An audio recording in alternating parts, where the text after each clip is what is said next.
Hi guys, so as you know I said I was gonna post a vlog on Saturday. Unfortunately I didn't do the vlog because I woke up, it wasn't very nice weather, like it was all foggy, and I thought we're not going to see very well. And not just that, I was on the bus because I had to get a bus there, and also I'm still quite self-conscious about talking on camera in public, so I was like, this isn't really going to work. And then when I got there, obviously I had to go in, and you're not allowed to record in the actual thing, and I didn't really want to anyway. And then afterwards I was just sort of milling around the shops, and I thought, that's not really the point of the vlog, so I ended up not doing it just because of the situation. So I thought I'd do a sit down video of you instead and do that. So I didn't post yesterday, but I got home no, I didn't get home late, but I had a really long tiring day.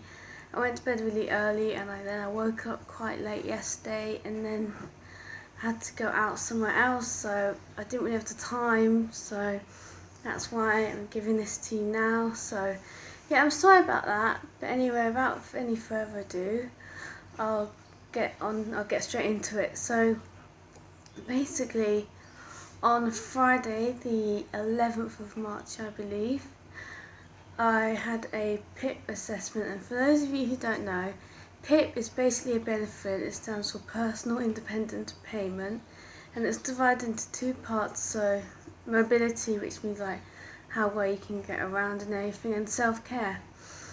And I didn't think I'd actually be eligible for this because I thought, well, I don't really have a problem with walking or getting around, and I don't really have a problem with self-care. But it did, when I was looking it up, it said for anyone who has a long-term illness or a chronic illness, which obviously I do, so I thought, well, I'll look into it, I'll apply and see what happens, because I'd be stupid to say to more money if it's there, if it's on offer for me, if I can get it, then I'd be stupid not to say no. So I thought, I'll look into it and everything, and I applied. And I actually applied before Christmas. I think it was the week before Christmas, so I didn't actually get the form till in the new year, so beginning of this year, and then I sent it off about the middle or end of January, because it was quite a long form. It took a while to fill everything out. It's quite a rigid, detailed form. I mean, the front bit asks you to talk about your condition, how it affects you, and then after that it's mainly just tick boxes and everything. But as I said, it does go into a lot of detail, so it took me quite a while and everything. And then I sent it off about the middle or end of January, and after that I wasn't expecting to hear back from work, because I thought they've probably got loads of these to fill out, look at and do. So, and I heard it was going to take a while to hear back, so I thought I'm not expecting anything for a while. And then on the 1st of March, which was actually the day of my appointment, the day before, I got a letter in the post, and I thought, oh, this might be it.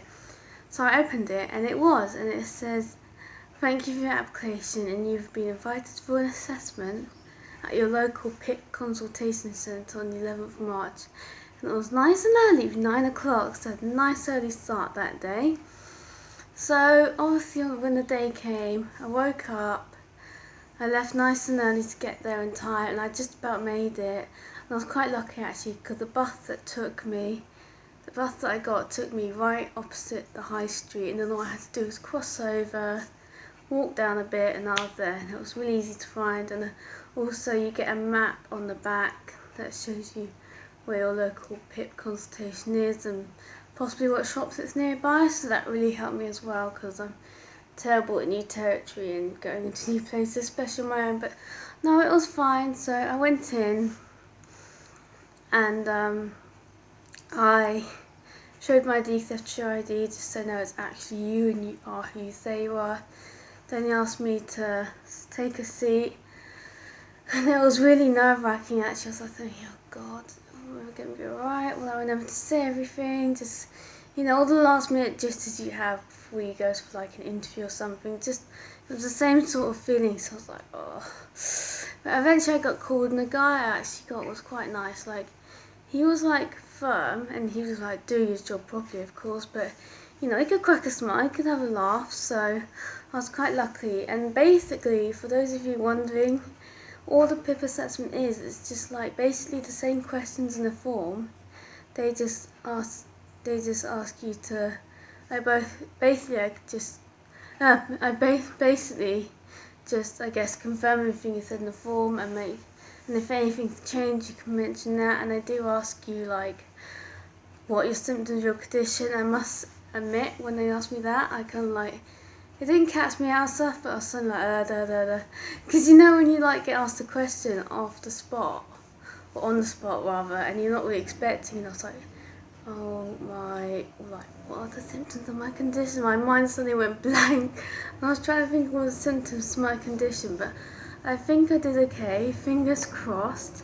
So anyway, yeah, so and then after that, it was basically, as I said, just all the questions that were in the form, like, I think one of them was like socialising and, you know, communicating, reading, all that type of stuff, and you just answer the best you can. The best way you can answer it, or that I was told to answer it, is think about yourself on your worst day and go on that. Because if you go on one of your best days, then they might think, oh, well, she's fine, she doesn't, or he's fine, he doesn't need the money.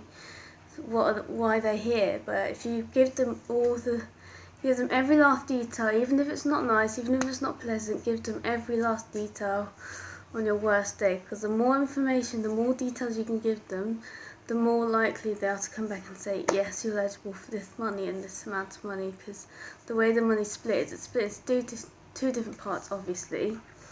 Like I said, daily care and mobility, and then on top of that, in each section, it's divided into 3 parts. There's like a low rate, a medium rate, and a high rate. So I don't know which one I'll be eligible for, if I'm eligible at all. I still need to see.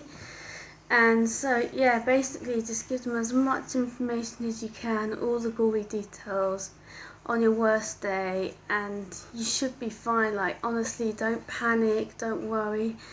And if you want to take some with you, you are allowed, and if you want to make notes, you're allowed to do that as well, because I actually made some notes, because I said that I suffer from short-term memory, which is also a side effect of my condition itself, so that was absolutely fine. And one thing I might do, which they didn't do to me personally, is they might do like a bit of physical activity if you have trouble with mobility, but they didn't do that to me because they didn't really feel I had an issue with my mobility, so that they didn't do that. But yeah, so I think it went okay overall. Now, as I say, it's just a waiting game, finding out if it was enough. But yeah, it's really not as bad as you think, because I honestly thought I was going to go into a room full of people and see like a whole panel of people and them all asking me questions from here, and here, just about everything and anyone. And yeah, but honestly guys, as I've said, don't panic, just do some deep breaths, stay calm, don't get yourself too worked up because you just forget everything. You know, get plenty of rest the night before, and you should be fine. As I said, just give them as much information you can and go off your worst day. So yeah, that's all I can say really. I hope this has helped those of you who are thinking of applying for PIP or even have a PIP assessment coming up. As I said, I hope, you know, it can help you, because even though I didn't really look up any videos, or I didn't know of any videos to watch, I got loads of support and everything. And that's another thing, what I remember, is maybe give them a name or some contact details of a professional, so that if, you know, in the worst case scenario, you're not granted the money, then they can, you can use that professional. Like for me, it's my social worker at the hospital. He said, give them my details, so if you're not granted the money, I can be an advocate for you, and I can, you know, step up on your behalf and try and appeal your case. So definitely try and get a professional involved. So yeah, preferably someone who knows about benefits and PIP and everything, because I kind of know what they're talking about and how to deal with these people. So yeah, as I said, I hope this video has helped. If it has, give it a thumbs up. If you want to see more of me, do click subscribe. And if you can comment your experiences if you've had any. So yeah, anyway, it was nice talking to you guys, and I'll see you soon. Bye guys.